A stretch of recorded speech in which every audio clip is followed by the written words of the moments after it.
রাজ্য সরকারের নেতৃত্বে সমস্ত বাড়িতে স্মার্ট মিটার বসবে। যেটা আজ থেকে ১-১.৫ বছর আগে অটোমেটিক্যালি সবার বাড়িতে স্মার্ট মিটার বসে গিয়েছিল। যেখানে এই সরকার এসে একটা পদক্ষেপ নিয়েছিল যে স্মার্ট মিটার বসবে না। এই সরকার জেতার পরে সেই স্মার্ট মিটার আবার বসাচ্ছে।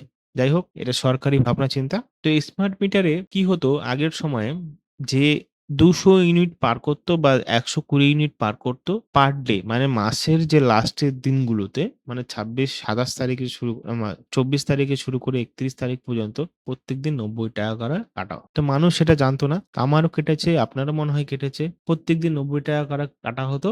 ১ম থেকে মানে ১৫-১৬ দিন কম কাটতো। তারপর থেকে আবার কাটা বেশি শুরু হতো। এটা বিষয়টা হলো, ইউনিট বেড়ে গেলে ইউনিটের উপরে চার্জ পড়ে। তো সেই নিয়ে বিস্তারিতভাবে আজকের এই ভিডিওতে জানাবো, এবং সরকারি তরফ থেকে এই ইউনিটটা পুরো একটা বেঁধে দিয়েছে।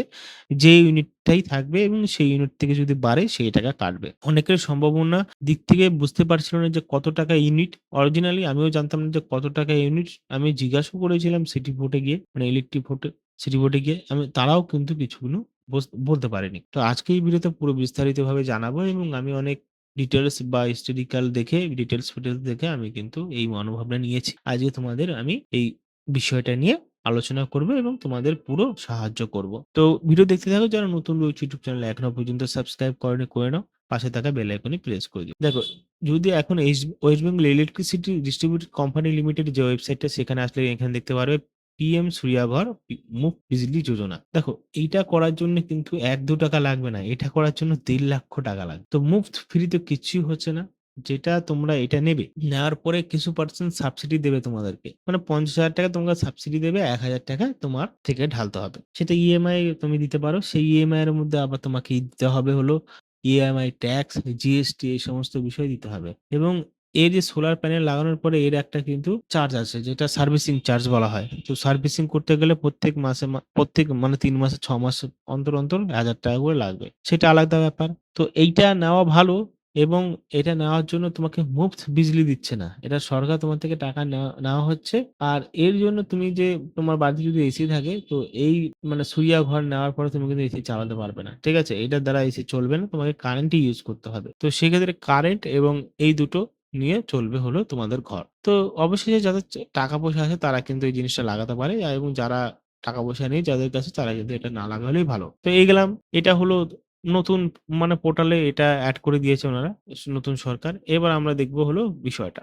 বিষয়টা আমরা দেখব যে কি বলতে চেয়েছে সরকার। তো এখান থেকে আমরা ডাইরেক্ট দেখতে পারবো বিষয়টা। ইলেকট্রিক বিল নিয়ে বড় ঘোষণা, এবং সেই ঘোষণা আনুষ্ঠানিকভাবে তিনি কিন্তু বলেছে যে সবার বাড়িতে স্মার্ট মিটার লাগাবে পুজোর আগে। তিনি কিন্তু বিরোধিতা হয়েছিল এই স্মার্ট মিটার নিয়ে, এবার নিজে লাগাচ্ছে স্মার্ট মিটার। দেখো, যত বেশি ইউনিট বিদ্যুৎ ব্যবহার হবে তত বেশি হারে চার্জ কাটবে। যেটা হতো ২০২৫-২৬ অর্থবর্ষরে প্রচলিত এনার্জি চার্জ। এবার দেখো এনার্জি চার্জ। মাসে যদি ১ থেকে ১০২ ইউনিট তুমি ইউজ করো, তাহলে ৳৫ ৪ পয়সা করে কাটবে। ৳৫.২৬ পয়সার মতন। ৳৫.৪ থেকে শুরু করে ৳৫.২৬ পয়সা পর্যন্ত কাটবে। এবার তুমি যদি ১০৩ থেকে ১৮০ ইউনিট পুরাও, তাহলে কিন্তু ইউনিটের দাম ৳১ করে বেড়ে যাবে। ৳৬.২৩ পয়সা থেকে শুরু করে ৳৬.৩৩ পয়সা। এ হলো ১৮০ থেকে ১৮১ থেকে ৩০০ ইউনিট যদি পুড়িয়ে ফেলো, তাহলে ৳৬.৮৯ পয়সা করে কাটবে। ৯৯ থেকে ৳৭.১২ পয়সা পর্যন্ত। এবার দেখো ৩০১ ইউনিট যদি দেখো, সেখান থেকে যদি ৬০০ ইউনিট তুমি কারেন্ট পুরাও, তাহলে ৳৭.৪৪ পয়সা করে কাটবে পার ইউনিট। ৳৭.৪৪ থেকে ৳৭.৫২। এবার ৬০০ ইউনিটের বেশি যদি পুড়িয়ে ফেলো, তাহলেই কিন্তু তোমার ইউনিট চলে যাবে ৳৭.৬১ পয়সা থেকে শুরু করে ৳৯.২২ পয়সা। এবার দেখো, তুমি যদি মাসে ১২০ ইউনিট পুড়ালে, ঠিক আছে? ১ ইউনিট থেকে ১২০ ইউনিট। এটা তুমি যদি যোগ করো, তুমি এখানে পাবে হলো ৳৫৬৩ হবে মাসে। ঠিক আছে? এটা কিন্তু নরমাল ব্যাপার। ১২০ ইউনিটের উপরে চলে যায় এই, এই কারেন্টের বিল, ডিজিটাল কারেন্ট বিল। কেন আমি জানি না। কিন্তু অতটুক পড়ে না। আমি দেখেছি একটা বাল্ব পুড়ালো কিন্তু ২ ইউনিট পুড়ে যাচ্ছে দিনে। ঠিক আছে? এই হচ্ছে পুরো বিষয়। আর ৩ মাস পর নয়, এবার ইলেকট্রিক বিল দিতে হবে প্রতি মাসে। আর ৩ মাসে রাখছে না, প্রতি মাসে দিতে হচ্ছে।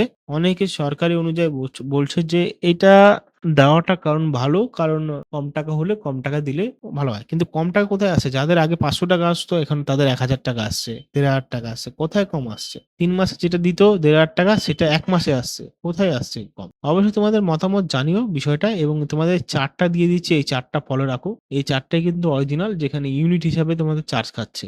১০২ ইউনিট নরমালি কিন্তু যে সমস্ত বাড়িতে একটা লাইটও জ্বলে না তাদের বাড়িতেও কিন্তু ১০২ ইউনিট খাচ্ছে এবং ৳৫০৪ দিতে হচ্ছে। আগের টাইমে কি হতো ৳৩০০ করে মাসে দিতে হতো। এখন ৳৫০০ হয়ে গেছে এবং যাদের গাড়ি এসি, ফ্রিজ, ওয়াশিং মেশিন এই সমস্ত বিষয় আছে তাদের কিন্তু ৳২-৩ হাজার টাকা দিতে হচ্ছে। মানে সেখানে আগে দিতে হতো স্মার্ট মিটার ছাড়া আগে দিতে হলো ৩ মাসে ৳৩,০০০ এখন ১ মাসে ৳৩,০০০ আসছে। এই হচ্ছে বিষয়। যদি ভিডিও ভালো লাগে উপকৃত মনে হয় তাহলে অবশ্যই চ্যানেলকে সাবস্ক্রাইব করে এবং তোমাদের রায় কমেন্ট বক্সে জানাতে পারো। ধন্যবাদ।